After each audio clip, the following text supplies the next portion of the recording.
तो कैसे हैं आप लोग। स्वागत है आपका इस वीडियो में। इस वीडियो में हम यहाँ से कंटिन्यू करेंगे हमारा इकोनॉमिक्स क्लास 9th का।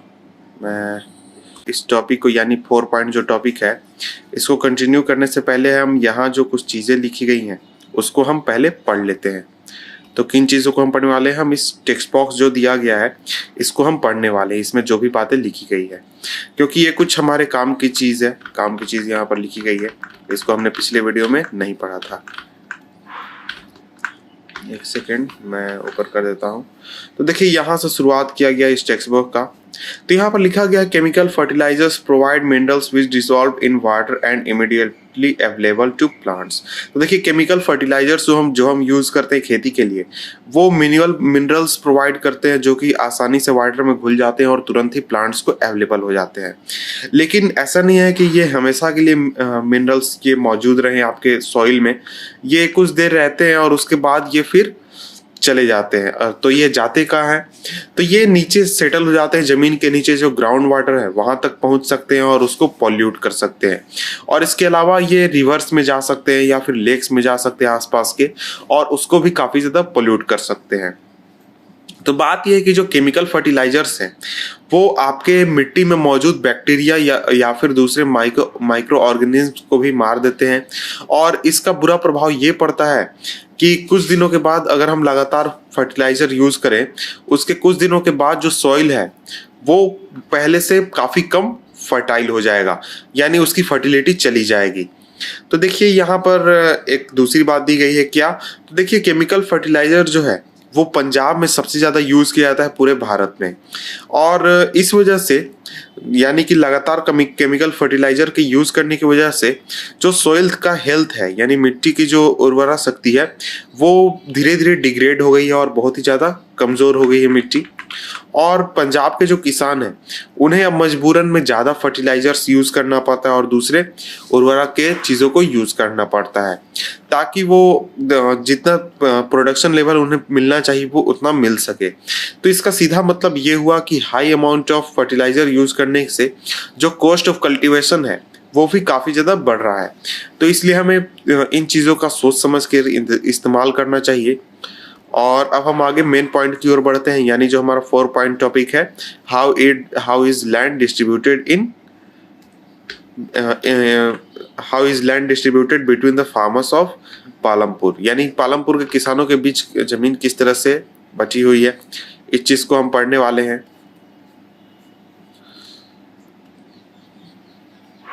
You must have realized how important land is for farming। तो पहला जो हमने पार्ट पढ़ा था 1 to 3 पॉइंट, इसमें हमने देखा कि देखिए लैंड जो है वो एक बहुत ही इंपॉर्टेंट चीज़ है खेती के लिए।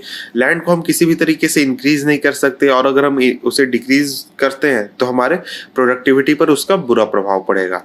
तो देखिए unfortunately not all the people engage in agriculture have sufficient land for cultivation. ये बात सही है कि देखिए जितने भी लोग खेती में काम कर रहे हैं उन लोगों के पास, सभी के पास सफिशिएंट लैंड नहीं है कल्टीवेशन करने के लिए, खेती करने के लिए। तो अगर हम पालमपुर की ही बात करें तो पालमपुर में हमने देखा था कि 450 फैमिलीज हैं। तो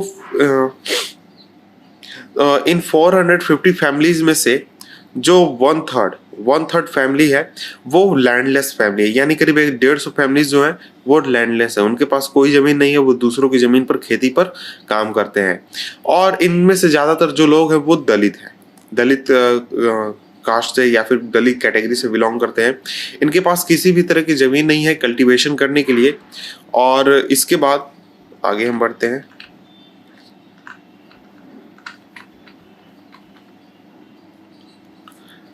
और जो बाकी बचे फैमिलीज हैं, of the remaining families who own land, 240 families cultivate small plots of land less than 2 hectare in size. तो यानी देखिए यहाँ पर 450 फैमिलीज हो गई, तो वो क्या हो गई, उनमें से 150 आपको लैंडलेस फैमिली हो गई यानी दलित के फैमिली हो गए। और इसके बाद 250 फैमिली क्या होगा, उनके पास स्मॉल अमाउंट ऑफ लैंड है, यानी 2 हेक्टेयर से भी कम लैंड है खेती करने के लिए। तो इस वजह से आप देख सकते हैं कि अगर कोई व्यक्ति अगर इतने कम जमीन पर खेती करता है तो उसको एडिक्वेट इनकम नहीं हो सकती है फार्मर के फैमिली को, यानी उस फार्मर के फैमिली को सही अमाउंट में पैसे नहीं मिल सकते, सही अमाउंट में वो इनकम नहीं कर सकता है। तो यहाँ पर आपको एक एग्जांपल दिया गया है कि 1960 में गोविंद एक फार्मर था जिसके पास 2.25 हेक्टेयर की जमीन थी, यानी 2.25 हेक्टेयर की जमीन थी, और इसमें से ज्यादातर जो था वो अनइरिगेटेड लैंड था। तो लेकिन उसके 3 बेटे थे, उसने 3 बेटों के साथ मिलकर उसने जमीन की खेती की, और उन्होंने ऐसा नहीं था कि बहुत आराम से अपनी जिंदगी गुजर बसर की, लेकिन जो फैमिली थी उसने खुद के लिए खाना बचाने के बजाय खाने के लिए जो फूड ग्रेन्स उसे रखने हैं, उन्हें रखने के अलावा कुछ उसने मनी इनकम कर ली, जो उसने एक बफेलो अपने पास रखा हुआ था। लेकिन कुछ सालों के बाद जो गोविंद है वो मर गया, और गोविंद के मरने के बाद जो उसके 3 बेटे थे, तीनों में इक्वल अमाउंट में जो जमीन है वो डिवाइड हो गई। तो अब तीनों के पास जमीन बची हुई है कितना, 0.75 हेक्टेयर। तो देखिए अब उनके पास पहले ही जमीन थी आपको 2.25 हेक्टेयर गोविंद के पास, लेकिन अब गोविंद के जो बेटे हैं उनके पास 0.75 हेक्टेयर जमीन ही बची हुई है साइज में। तो लेकिन बात यह भी है कि अगर इरिगेशन को इम्प्रूव भी कर दिया जाए, इरिगेशन को इम्प्रूव करने के बावजूद और फार्मिंग मेथड को भी बेटर करने के बावजूद जो गोविंद के बेटे होंगे वो अपना जीवन यापन करने में सफल नहीं होंगे। तो उन्हें कुछ दूसरे कामों को भी करना होगा, कुछ दूसरे काम भी देखने होंगे, ताकि वो अपने रोजमर्रा की चीजों के लिए पैसे जुटा सके, अपने लाइफ को सही तरीके से चला सके। तो यहाँ पर देखिए आपको ये सिंपली बताने की कोशिश की जा रही है कि देखिए लैंड जो है वो बहुत ही इंपॉर्टेंट है खेती के लिए, और लैंड किस तरह से डिस्ट्रीब्यूट होती है। तो अगर हम जनरेशन्स की बात करें तो एक जनरेशन के पास मान लीजिए 5 हेक्टेयर जमीन होती है, फिर अगला जनरेशन में अगर 5 उसके बेटे हो गए तो इस तरह से 5 पार्ट में डिवाइड होगी, उसमें उसके अगर 1 के 3 बेटे हो गए तो उस तरह से डिवाइड होगी। तो इस तरह से डिवीजन चलता रहता है, और इसी तरीके से आगे चलकर जो फार्मर होते हैं उनके पास कम जमीन होती है। तो अगर आपका गांव से रिश्ता नाता होगा तो आप इन चीज़ों से काफ़ी ज़्यादा वाकिफ होंगे किस तरह से ये चीज़ें चलती हैं। You can see the large number of small plots scattered around the village in the picture. These are cultivated by small farmers. On the other hand, more than half of the area of the village is covered by the plots that are quite in large.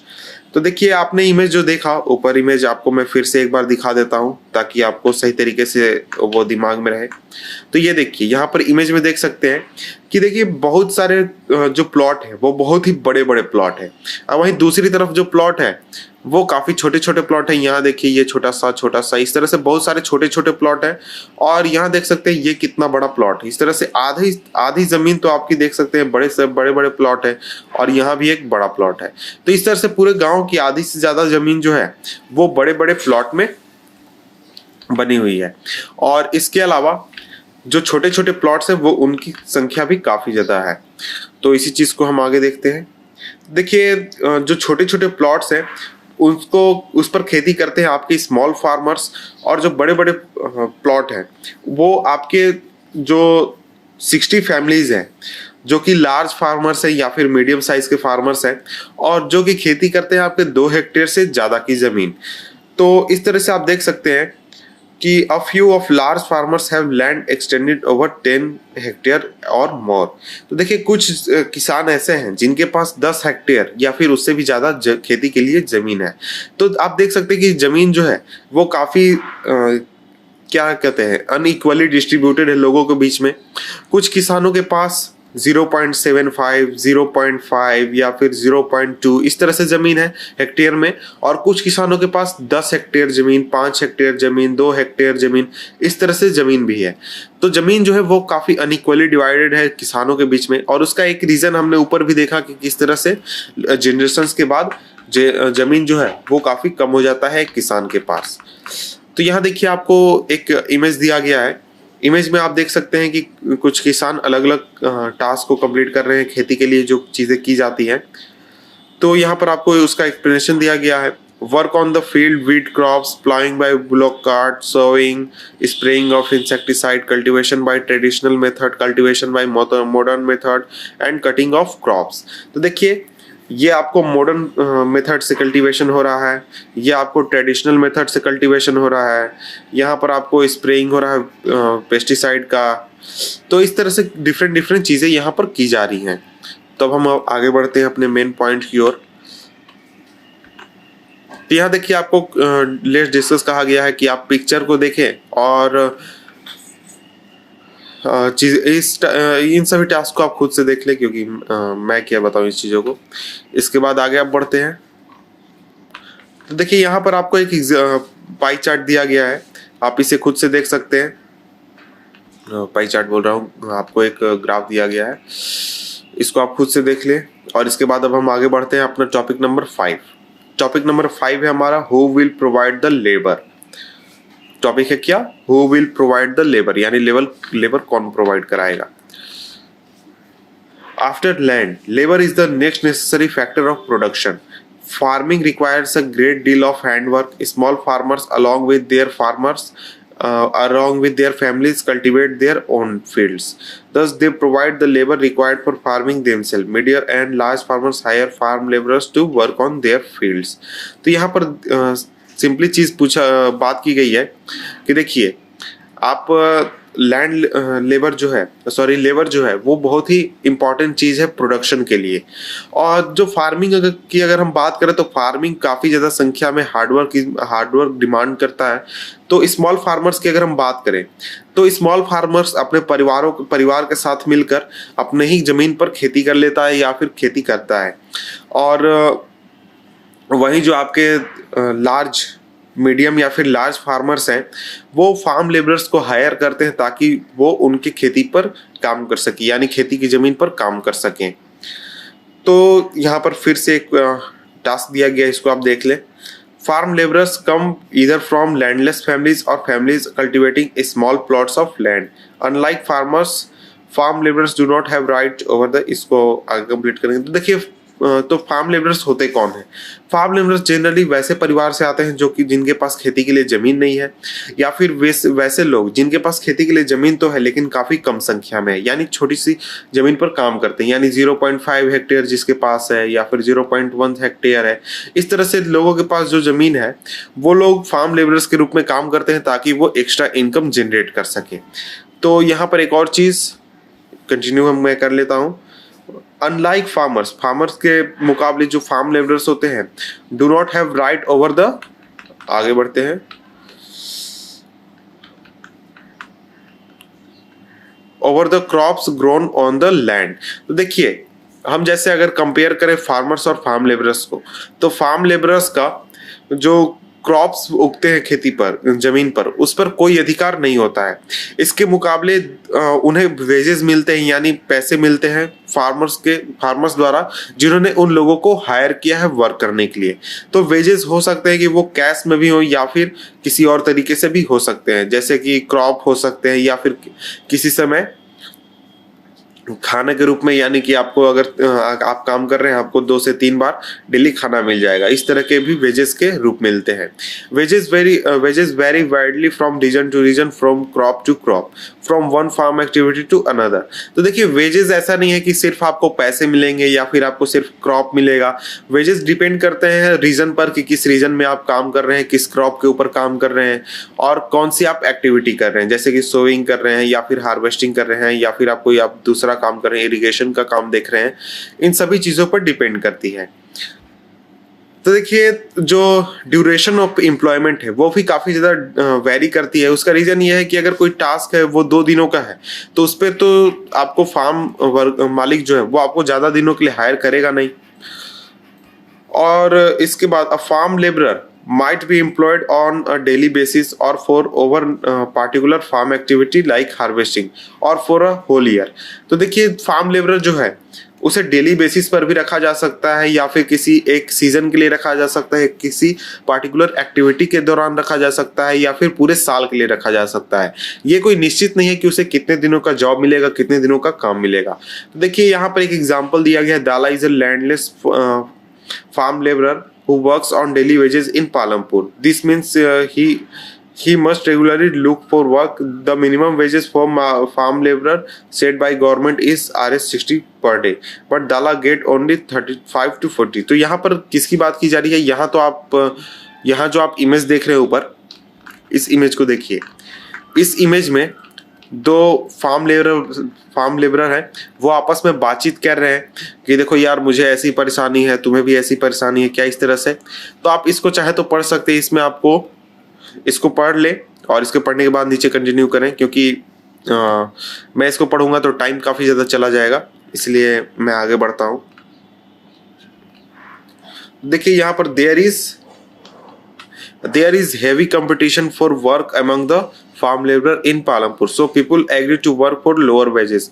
Dala complains about his situation to Ramkali, who is another farm laborer. Both Dala and Ramkali are among the poorest people in the village. तो देखिए यहाँ पर एक और बात कही गई है कि फार्म लेबरर तो ठीक है, फार्म लेबरर काम करते हैं, उन्हें जॉब मिल जाता है, उन्हें पैसे मिलते हैं, लेकिन काफ़ी ज़्यादा कंपटीशन भी है फार्म लेबरर्स के लिए, क्योंकि काफ़ी ज़्यादा संख्या में लैंडलेस वर्कर्स हैं जो कि काम करने के लिए तैयार होते हैं सस्ते दाम पर भी, सस्ते पैसे पर भी। यानी कि अगर 60 रुपये सरकार ने तय किए हैं तो वो 35 रुपये 40 रुपये पर डे काम करने के लिए तैयार होते हैं।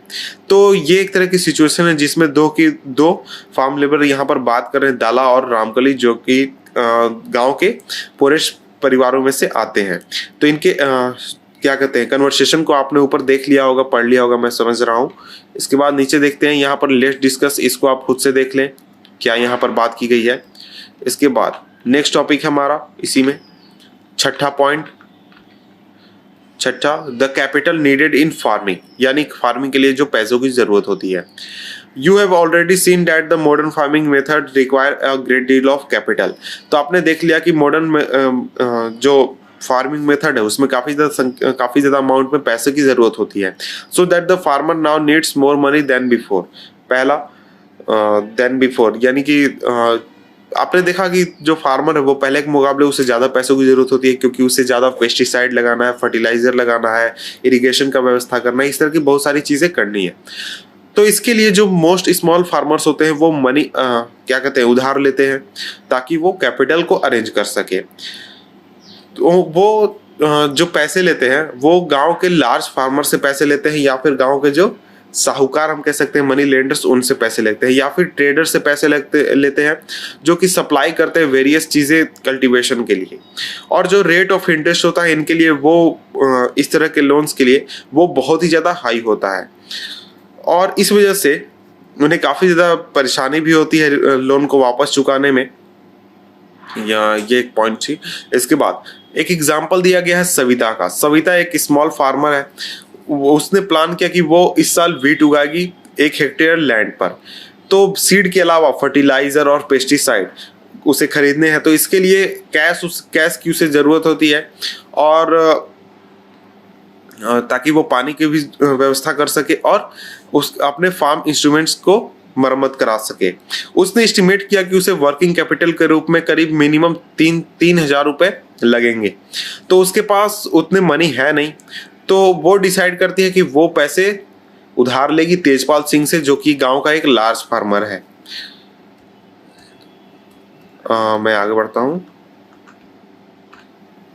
तो जो तेजपाल सिंह है वो राजी हो जाता है कि सविता को वो लोन देगा interest rate of 24% for month, यानी 4 महीनों में वो 24% का इंटरेस्ट रेट लेगा। लेकिन अगर आप गवर्नमेंट का देखें तो गवर्नमेंट जो लोन देती है वो आपको 4% पर ईयर का लोन देती है। तो देख सकते हैं कि आपको कितना ज़्यादा हाई इंटरेस्ट रेट पर आपको कृषि के लिए लोन मिलता है। आप अगर साहूकार से ले या फिर किसी और मनी लेंडर से लें, तो यहाँ 4% में बात कर रहा हूँ कृषि की, यानी खेती के लिए जो लोन मिलता है, which is a very high interest rate. तो आप देख सकते हैं ये काफ़ी ज़्यादा हाई इंटरेस्ट रेट है। Savita also has to promise to work for on his farm as a farm laborer during the harvest season at Rs 35 per day. As you can tell, this wage is quite low. Savita knows that she will have to work very hard to complete harvesting on her field and then work as a farm laborer for Tejpal Singh. तो सविता को ये पता है कि मुझे बहुत ही ज़्यादा मेहनत करनी होगी, एक तो खुद के ज़मीन पर उसे काम करना होगा, उसके बाद तेजपाल सिंह के ज़मीन पर भी आकर काम करना होगा 35 रुपीज़ पर डे के वेज पर। तो जो हार्वेस्ट टाइम है वो बहुत ही बिजी टाइम होता है। एज अ माँ के रूप में उसे 3 बच्चों को भी संभालना है और उसके घर की रिस्पॉन्सिबिलिटीज है वो भी देखनी है। तो इसके बावजूद जो सविता है वो एग्री हो जाती है इन टफ कंडीशन में भी, क्योंकि वो जानती है कि लोन मिलना स्मॉल फार्मर के लिए बहुत ही मुश्किल का काम है, इतनी आसानी से उसे लोन मिल नहीं सकते हैं। इसके बाद हम नेक्स्ट पॉइंट देखते हैं। नेक्स्ट पॉइंट है सेकंड। यहाँ पर बात की है in contrast to small farmers the medium and large farmers have their own savings from farming, they are thus able to arrange for the capital needed. How do these farmers have their own savings? You shall find answer in next section. तो देखिए ये तो बात की हमने small farmers के बारे में, लेकिन जो आपके अमीर फार्मर्स होते हैं यानी कि जो बड़े फार्मर्स होते हैं या फिर मीडियम फार्मर्स होते हैं, उनके पास खुद की सेविंग होती है जो कि वो अगले सीजन में या फिर अगले क्रॉप के लिए इन्वेस्टमेंट के लिए यूज करते हैं। तो आप अगले पार्ट में देखेंगे कि आखिर ये जो फार्मर्स है ये किस तरह से अपना सेविंग जनरेट कर लेते हैं। तो आगे बढ़ते हैं हम आगे। तो यहाँ देखिए द स्टोरी सो फार एक तरह की आपको fill in the blanks task दिया गया है, आप इसको पढ़ें और इसमें आप जो फिल इन द ब्लैंक्स दिए गए हैं इनको खुद से भरने की कोशिश करें। तो अगर आपने ऊपर की चीज़ों को सही तरीके से पढ़ा होगा तो आप बहुत ही आसानी से इन फिल इन द ब्लैंक्स को भरने के लिए आपको वर्ड्स मिल जाएंगे और आप आसानी से इसको भर लेंगे। तो इसके बाद अब आगे बढ़ते हैं। तो यहाँ देखिए 7 पॉइंट जो है 7 पॉइंट को हम नेक्स्ट वीडियो में पढ़ेंगे। तो मुझे लगता है इस वीडियो को यही मुझे रोक देना चाहिए।